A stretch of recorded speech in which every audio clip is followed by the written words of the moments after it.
ಇಷ್ಟು ದಿನ ಸಂಬಳ ಕೊಟ್ಟಿರೋ ನನಗೆ ದ್ರೋಹ ಮಾಡಕ್ ನೋಡ್ದೆ ನೀನು. ಎಲ್ಲರ ಮುಂದೆ ನಾನು ಮದುವೆ ಆಗೋ ಹುಡುಗಿ ಮರ್ಯಾದೆ ತೆಗೆದು ನನ್ನ ಮದುವೆನ ಹಾಳು ಮಾಡಕ್ ನೋಡ್ದೆ.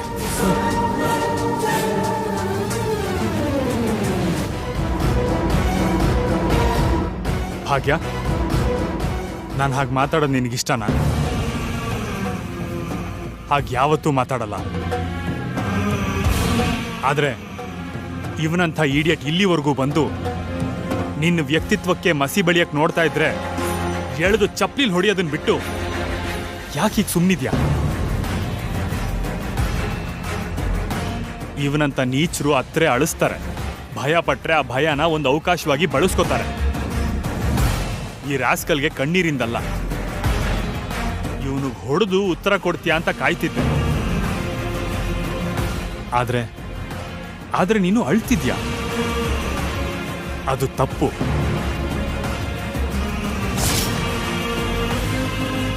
ಏಯ್, ಭಾಗ್ಯ ಎಷ್ಟು ಅಮಾಯಕಿನೋ ಅಷ್ಟೇ ಪವಿತ್ರನೂ ಕೂಡ.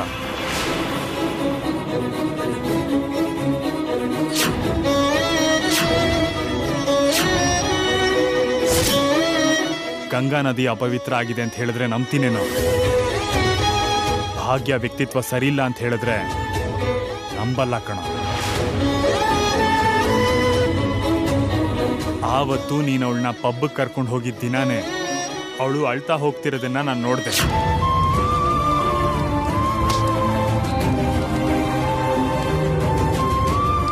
ಏನಾಯ್ತು? ಏನಾದರೂ ಪ್ರಾಬ್ಲಮ್? ಏನ್ ಪ್ರಾಬ್ಲಮ್ ಆದ್ರೂ ಸಾಲ್ವ್ ಮಾಡ್ತೀನಿ, ಅಳ್ಬೇಡಿ. ಅವಳು ನಳ್ಸಿದ್ದು ನೀನು ಅಂತ ಗೊತ್ತಿರ್ಲಿಲ್ಲ.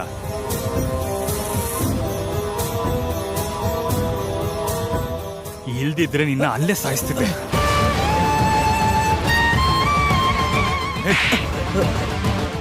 ಹೇಯ್, ನಿನ್ನ ಇಷ್ಟಪಟ್ಲು ಅಂತ್ಯಲ್ಲ, ನಿಜವಾಗ್ಲೂ ಅವಳು ನಿನ್ನ ಇಷ್ಟಪಟ್ರೆ ಆವತ್ತು ಪಬ್ಬಿಂದ ಅಳ್ತಾ ಯಾಕೆ ಓಡ್ ಬರ್ತಿದ್ಲು? ಈ ಮಾರ್ಫ್ ಮಾಡಿರೋ ಫೋಟೋಸ್ ತೋರಿಸಿ ಭಾಗ್ಯನ ಕೆಟ್ಟೋಳ್ ಮಾಡ್ಬೇಕಂತಿದ್ಯಾ? ಆದ್ರೆ ಆವತ್ತು ಭಾಗ್ಯನ ಕತ್ತಲ್ಲಿ ಚೈನ್ ಇತ್ತು. ಇವತ್ತು ಈ ಫೋಟೋಲಿ ಚೈನ್ ಇಲ್ಲ.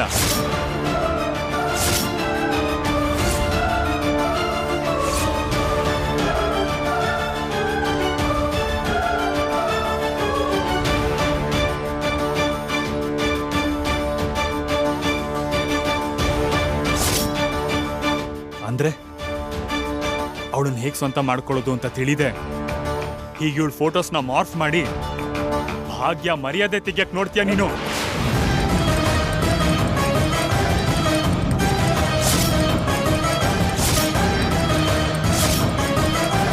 ಏಯ್,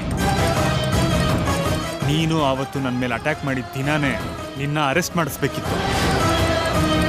ಆದ್ರೆ ಹೋಗ್ಲಿ ಅಂತ ಬಿಟ್ಟಿದ್ದೆ. ಮತ್ತೀ ತರ ಕಚಡ ಕೆಲಸ ಮಾಡಿದ್ರೆ ನಿನ್ನ ಹುಟ್ಲಿಲ್ಲ ಅಂತ ಅನ್ನಿಸ್ಬಿಡ್ತೀನಿ.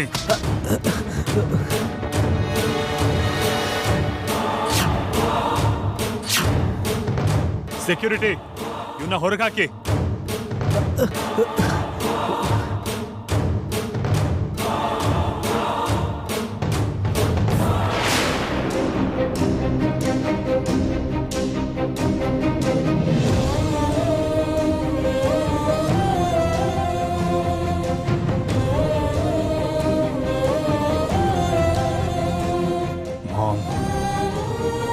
ಭಾಗ್ಯಂಗೆ ಸಹಾಯ ಮಾಡೋದು ಅಷ್ಟೇ ಗೊತ್ತಿರೋದು, ಮೋಸ ಮಾಡೋದು ಗೊತ್ತಿಲ್ಲ ಅಮ್ಮ. ತನಗೆ ಕಷ್ಟ ಆದ್ರೆ ಅದನ್ನ ಸಹಿಸ್ತಾಳೆ. ಎದುರಿರೋರ್ಗೆ ಕಷ್ಟ ಬಂದ್ರೆ ಆ ಕಷ್ಟ ಕಳಿಯಕ್ಕೆ ಸಹಾಯ ಮಾಡ್ತಾಳೆ. ಅದನ್ ಬಿಟ್ಟು ಎದುರಿರೋರ್ ನಂಬಿಕೆಗೆ ಮೋಸ ಮಾಡಲ್ಲಮ್ಮ. ಅವಳ ವ್ಯಕ್ತಿತ್ವ ಆಕಾಶ, ಅವಳ ಮಮಕಾರ ಅನಂತ. ಅವಳು ಒಳ್ಳೆತನನ ಕೊಂಡ್ಕೊಳಕ್ಕಾಗಲ್ಲ, ಅವಳು ದೊಡ್ಡತನನ ಅಳಿಯಕ್ಕಾಗಲ್ಲ.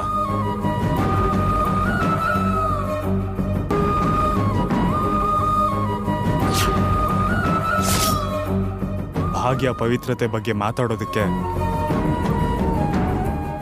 ನಾವ್ ಯಾರು ಸರಿಯಲ್ಲ ಅಮ್ಮ. ನಾವು ನಂಬೇಕಾಗಿರೋದು ಆರೋಪನಲ್ಲ, ಸತ್ಯನ. ಸತ್ಯನೂ ನಮಗೆ ಸುಳ್ಳು ಅಂತ ಅನ್ನಿಸ್ತಿರುವಾಗ ನಿಂತು ಯೋಚನೆ ಮಾಡಬೇಕು. ಈ ಥರ ಹುಡುಗಿ ಮನಸ್ಸನ್ನ ನೋಡೋ ಮನಸ್ಸಿರಬೇಕು. ಆ ಮನಸ್ಸು ನನ್ನ ತಂದೆ ತಾಯಿಗೆ, ನನ್ನ ಫ್ಯಾಮಿಲಿಗೆ ಇದೆ ಅಂತ ನಾನು ನಂಬಿದ್ದೀನಿ.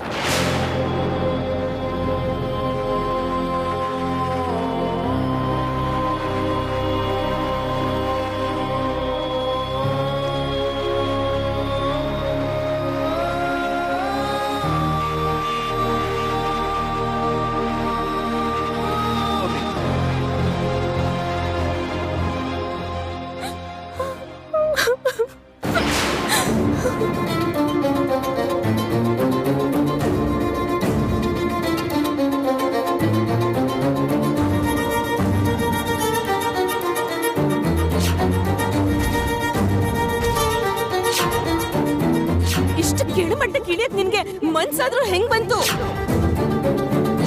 ಈ ತರ ಹುಡುಗಿನ ನಮ್ಮನೆ ಸೊಸೆ ಮಾಡ್ಕೊಂಡ್ರೆ ಈ ಸೊಸೈಟಿಯಲ್ಲಿ ತಲೆ ತಗ್ಸ್ಬೇಕಾಗತ್ತೆ. ನಮಗೆ ಮರ್ಯಾದೆ ಇರೋದಿಲ್ಲ.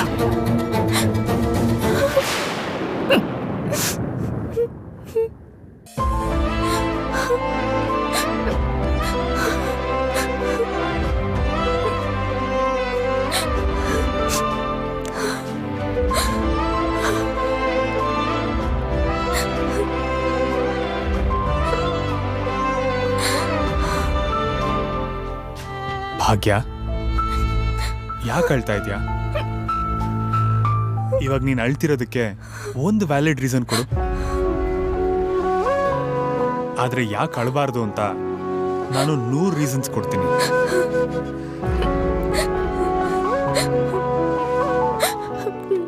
ನಾನು ಯಾವ ತಪ್ಪು ಮಾಡಿಲ್ಲ.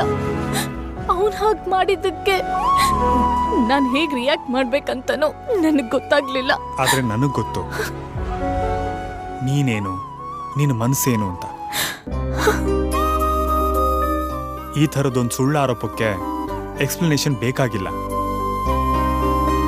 ಕ್ಯಾರೆಕ್ಟರ್ ಇರೋ ನಿನ್ನಂತ ಹುಡುಗಿಗೆ ಕಣ್ಣೀರು ಅನವಶ್ಯಕ. ಭಾಗ್ಯ, ನಮ್ ಕಣ್ಣಿಗೆ ಕಾಣೋ ನಿಜವಾದ ಪ್ರಪಂಚನೇ ಮಾರ್ಫ್ ಮಾಡೋ ಕಾಲ ಇದು.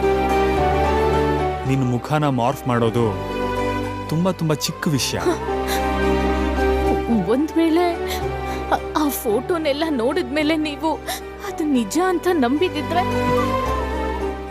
ನಾನು ರಾಮನಷ್ಟು ದೊಡ್ಡವನಲ್ಲ, ಅತಿ ಸಾಮಾನ್ಯ. ನಾನು ಒಬ್ಬ ಗಂಡ ತನ್ನ ಹೆಂಡತಿ ಮೇಲೆ ಬಂದಿರೋ ಆರೋಪನ ನಂಬಿದ್ದಕ್ಕೆ ಪ್ರಪಂಚ ಒಂದು ಪುಸ್ತಕನ ನೋಡ್ತು. ನಾನು ನಂಬಲಿಲ್ಲ ಅಂದಿದ್ದಕ್ಕೆ ನಮ್ಮ ಫ್ಯೂಚರ್ನ ನೋಡುತ್ತೆ. ನನ್ನಂಥವ್ನ ಇಮೇಜ್ ವ್ಯಾಪಾರದಲ್ಲಿರುತ್ತೆ, ನಿನ್ನಂಥವ್ರ ಇಮೇಜ್ ವ್ಯಕ್ತಿತ್ವದಲ್ಲಿರುತ್ತೆ. ಆಗ್ದಿದ್ದವರು ಯಾವತ್ತೂ ಅದನ್ನ ಹಾಳು ಮಾಡಕ್ ನೋಡ್ತಾ ಇರ್ತಾರೆ. ಜಗದೀಶ್ ಕೂಡ ಅದನ್ನೇ ಮಾಡಿದ್ದು. ಅಪರೂಪವಾಗಿರೋ ವಸ್ತುನ ಪಡ್ಕೊಳ್ಳೋ ಅರ್ಹತೆ ಒಬ್ಬ ಮನುಷ್ಯನಿಗಿಲ್ಲದೆ ಇದ್ದಾಗ, ಬೇರೆ ಆಪ್ಷನ್ ಸಿಗದೇ ಇದ್ದಾಗ, ಆ ಮನುಷ್ಯ 2 ದಾರಿ ಆಯ್ಕೆ ಮಾಡ್ತಾನೆ. ಒಂದು ಕಿತ್ಕೊಳ್ಳೋದು, ಇನ್ನೊಂದು ಆ ವಸ್ತು ಬೇರೆಯವ್ರಿಗೆ ಸಿಗದೇ ಇರೋ ಹಾಗೆ ಮಾಡೋದು. ಆ ಜಗದೀಶ್ 2ನೇದನ್ನ ಸೆಲೆಕ್ಟ್ ಮಾಡ್ದ. ನಿನ್ನಂಥವ್ರ ಅಪರೂಪ ಭಾಗ್ಯ. ಒಂದು ವೇಳೆ ನಿನ್ನ ಕ್ಯಾರೆಕ್ಟರ್ನ ಹಾಳು ಮಾಡಕ್ಕೆ 100 ಜನ ಪ್ರಯತ್ನ ಪಟ್ರು ನಾನು ನಂಬೋನಲ್ಲ. ನೀನ್ ಯಾವುದೇ ಕಾರಣಕ್ಕೂ ಅದನ್ನ ಮನಸ್ಸಿಗೆ ತಗೋಬೇಡ. ಕಣ್ಣೀರಿಗೆ ತುಂಬಾ ಬೆಲೆ ಇದೆ ಭಾಗ್ಯ. ಅದನ್ನ ಖರ್ಚು ಮಾಡೋದಕ್ಕೆ ತುಂಬಾ ಕಾರಣಗಳು ಸಿಗುತ್ತೆ. ಆದ್ರೆ ಆ ಸಮಯ ಬರಬಾರ್ದು ಅಂತ ನಾವು ಬಯಸ್ಬೇಕು. ಮುಖ್ಯವಾಗಿ ನಿನ್ನಂತ ಅಂದವಾಗಿರೋ ಹೆಣ್ಮಕ್ಳು.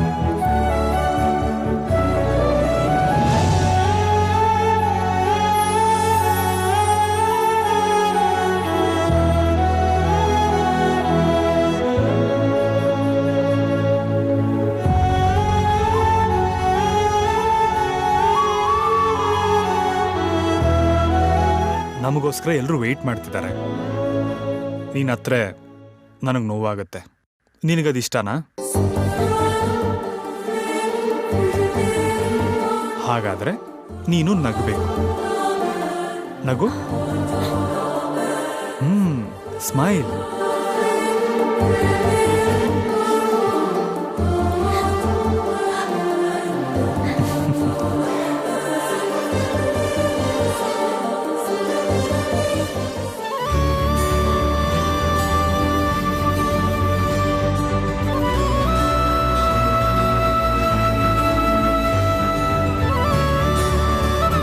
Sorry for the inconvenience.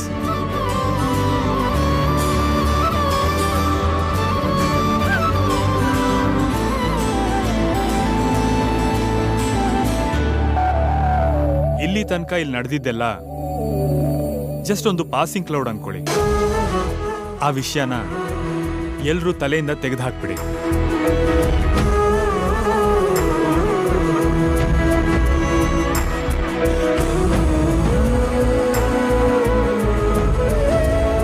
ಒಂದು ಅದ್ಭುತ ನಡೆಯಕ್ ಮೊದಲು ದಾರಿಲಿ ಮುಳ್ಳು, ಕಲ್ಲು, ಚಿಕ್ಕ ಚಿಕ್ಕ ಅಡೆತಡೆಗಳು ಎಷ್ಟೋ ಇರ್ತವೆ. ಅದನ್ನ ದಾಟ್ಕೊಂಡು ಹೋಗೋದೇ ಜೀವನ. ಭಾಗ್ಯ ಕೂಡ ನನ್ನ ಜೀವನದಲ್ಲಿ ಒಂದು ಅದ್ಭುತ. ಇವಳು ನನ್ನ ಜೀವನದಲ್ಲಿ ಬಂದಿದ್ದು ನನ್ನ ಅದೃಷ್ಟ ಅಂತ ನಾನು ನಂಬಿದ್ದೀನಿ.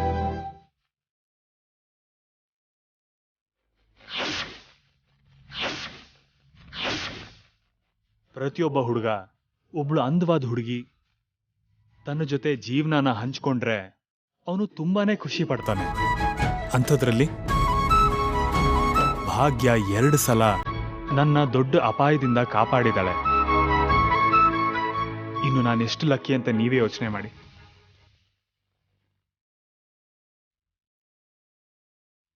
ನೀವೇ ಹೇಳಿ, ಇಂಥ ಅದೃಷ್ಟನ ನಾನು ಕಳ್ಕೊಳ್ಳಲ್ಲ, ನಿಮ್ಮನ್ನ ಡಿಸಪಾಯಿಂಟ್ ಮಾಡಲ್ಲ.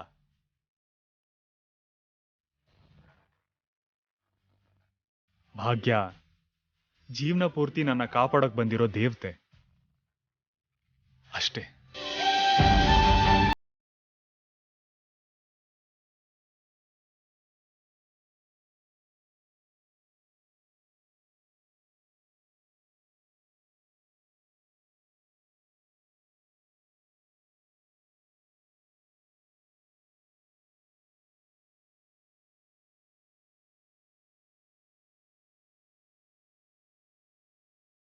ಮಾತನ್ನ ನಾನು ಯಾವತ್ತೂ ತಡೆದಿಲ್ಲ. ಅವನೇನಾದ್ರೂ ಯೋಚನೆ ಮಾಡಿ ಒಂದು ಮಾತು ಹೇಳಿದ್ರೆ ಅದರಲ್ಲಿ ಸತ್ಯ ಖಂಡಿತವಾಗ್ಲೂ ಇರುತ್ತೆ. ಮುಹೂರ್ತ ಸಮಯ ಕೂಡ ಹತ್ರ ಬರ್ತಿದೆ. ಪುರೋಹಿತ್ರೆ, ನಡಿಬೇಕಾಗಿರೋದನ್ನೆಲ್ಲ ಮುಂದುವರಿಸಿ. ಸರ್, ಸ್ವಲ್ಪ ದಾರಿ ಬಿಡಿ ಸರ್. ಸರ್, ನೀವಿಲ್ಲಿ ಬನ್ನಿ. ಅನಸೂಯ, ಬಾ. ಅಮ್ಮ, ತಗೊಳ್ಳಿ ಸರ್, ಮುಂದೆ ಬನ್ನಿ. ಓಂ ವಿವಾಹ ನಿಶ್ಚಿತಾರ್ಥ ಶುಭಸಮಯೇ ಸೂರ್ಯಾದೀನಾಂ ನವಾನಾಂ ಗ್ರಹಾಣಾಂ ಅತ್ಯಂತಾನುಕೂಲ್ಯತಾ ಫಲಸಿದ್ಧಿರಸ್ತು. ಓಂ ಧ್ರುವಂ ತೇ ರಾಜಾ ವರ್ಣೋ ಧ್ರುವಂ ದೇ.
ಸಕಲ ಸ್ವರ್ಣತಾಂ ಸರ್ವ ಸಂಪತ್ಪ್ರದಾತ್ರೀಂ. ಹಾರ ಬದಲಾಯಿಸ್ಕೊಳ್ಳಿ.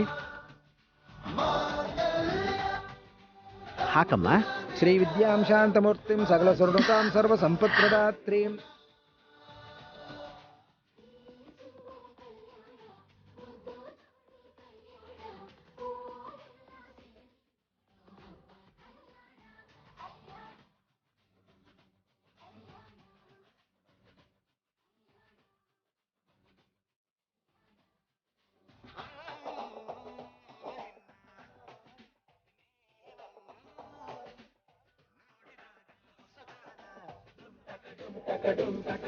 ಶತಮಾನಂ ಭವತಿ ಶತಾಯುಃ ಪುರುಷಸ್ಯ ತೇಂದ್ರಿಯ ಆಯುಷ್ಯೇವೇಂದ್ರಿಯೇ ಪ್ರತಿಷ್ಠತಿ ಶೀಘ್ರಮೇವ ಕಲ್ಯಾಣ ಪ್ರಾಪ್ತಿರಸ್ತು.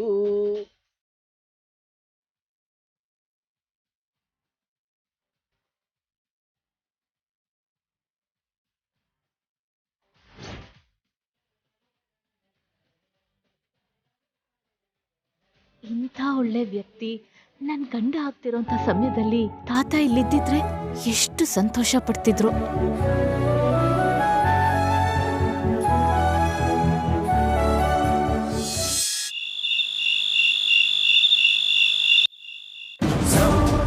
ಶಾಲು ಶಾಲು ನಾನು ಹೇಳದನ್ ಕೇಳು. ಮಾತಾಡ್ಬೇಡ ನೀನು.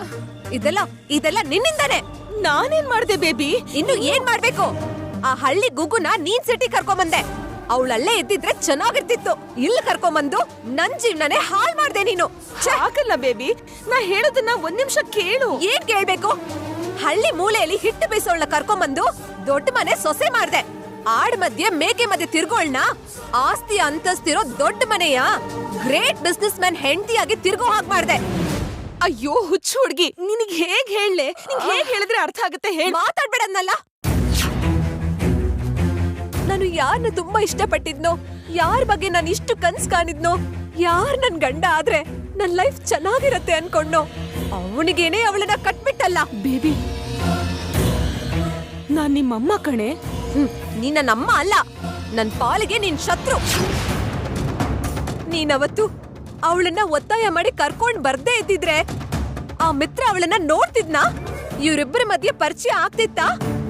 ಇವಳನ್ನ ಆ ಮಿತ್ರ ಮದ್ವೆ ಆಗ್ತೀನಿ ಅಂತ ಹೇಳ್ತಿದ್ನಾ? ನನ್ಗೆ ಈ ಸಮಸ್ಯೆನೇ ಇರ್ತಿರ್ಲಿಲ್ಲ. ಏಯ್, ತಿಳುವಳಿಕೆನೆ ಇಲ್ದಿರೋ ಪೆದ್ದಿ ನೀನು. ಬರೀ ಕಿರ್ಚಾಡೋದಲ್ಲ, ನನ್ ಮಾತ್ ಸ್ವಲ್ಪ ಕೇಳಕ್ಕಾಗಲ್ವಾ? ಅವಳನ್ನ ನಾನು ಒತ್ತಾಯ ಮಾಡಿ ಕರ್ಕೊಂಡ್ ಬಂದಿದ್ದು ಅವಳಿಗ್ ಮದ್ವೆ ಮಾಡಿ ಅವಳ ಮಕ್ಳಿಗೆ ಲಾಲಿ ಹಾಡ್ಬೇಕು ಅಂತನಾ? ಆ ದರಿದ್ರದವಳನ್ನ ದೊಡ್ಡ ಮನೆ ಸೊಸೆ ಮಾಡ್ಬೇಕು ಅಂತನಾ? ಅಲ್ಲ ಕಣೆ. ಅವಳು ನೋಡಕ್ ಗುಗ್ಗು ತರ ಇದ್ರು ಅವಳ ಹತ್ರ ದುಡ್ಡಿದೆ ಕಣೆ. ಅವಳು ಹರ್ದಿದ್ ಬಟ್ಟೆ ಹಾಕೊಂಡಿದ್ರು ಅವಳ ಹತ್ರ ಚಿನ್ನ ಬೆಳ್ಳಿ ಇದೆ. ಅಳತೆ ಸಿಗ್ದಷ್ಟು ಹೊಲಗಳು, ಲೆಕ್ಕ ಇಲ್ದಿರೋ ಅಷ್ಟು ಅಂತಸ್ತು, ಎಲ್ಲಾನು ಅವಳ ಹೆಸರಲ್ಲೇ ಇದೆ. ಅವಳನ್ನ ಹೇಗಾದ್ರೂ ಕರ್ಕೊಂಡ್ ಬಂದು ಯಾವನಾದ್ರೂ ಅಯೋಗ್ಯನ್ ಕೊಟ್ಟು ಮದ್ವೆ ಮಾಡಿ ಹೇಗಾದ್ರೂ ಮಾಡಿ ಅವಳನ್ನ ಸರಿಯಾಗಿ ಯಾಮಾರ್ಸಿ ಅವಳಿಗೆ ತಲೆ ಕೆಡ್ಸಿ ಅವಳ ಹತ್ರ ಇರೋ ಆಸ್ತಿ ಒಡವೆ ಎಲ್ಲಾನು ನಮ್ ಸ್ವಂತ ಮಾಡ್ಕೋಬೇಕಿತ್ತು. ಅದಕ್ಕೆ ಅವಳು ನಮ್ ಮಾತ್ ಕೇಳಿ ನಮ್ ಪರವಾಗಿರೋ ಆ ಜಗದೀಶ್ಗೆ ಕೊಟ್ಟು ಮದ್ವೆ ಮಾಡಕ್ ನೋಡಿದ್ದು. ಆದ್ರೆ ಏನ್ ಮಾಡ್ಲಿ, ನಮ್ ಅದೃಷ್ಟನೇ ಕೈ ಕೊಟ್ಟು ಹೋಯ್ತು. ಆ ಮದ್ವೆ ಅಲ್ಲೇ ಮುರಿದ್ ಬಿದ್ದು ಹೋಯ್ತು. ಹಾ, ಅಲ್ಲಿಗೆ ನಿಂತೋಯ್ತಾ? ಮಿತ್ರ, ದ ಗ್ರೇಟ್ ಮಿತ್ರ ಅವಳನ್ನೇ ಮದ್ವೆ ಆಗ್ತೀನಿ ಅನ್ನಲ್ಲ. ಹಾ ನೋಡು, ಅದೃಷ್ಟ ಕೈ ಕೊಟ್ಟಿದ್ದಷ್ಟೇ ಅಲ್ಲ, ನಮ್ ಜೀವನದಲ್ಲಿ ದರಿದ್ರನೇ ಬಂದ್ಬಿಡ್ತು. ಅದಕ್ಕೆ ಹೀಗೆಲ್ಲ ಆಗಿದ್ದು.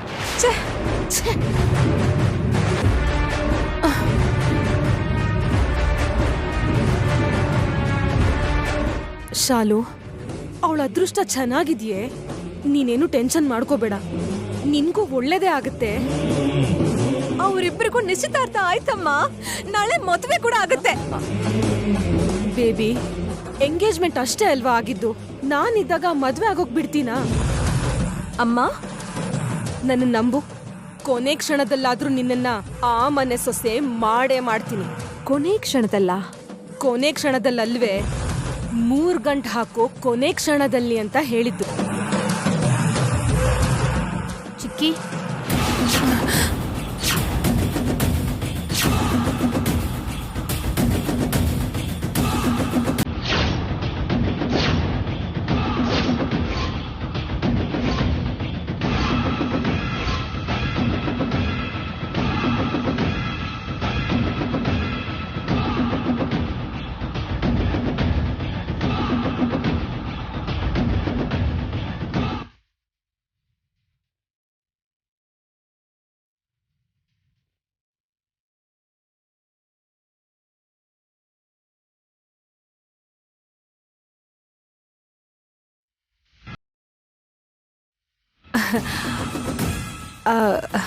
ಏನ್ ಭಾಗ್ಯ?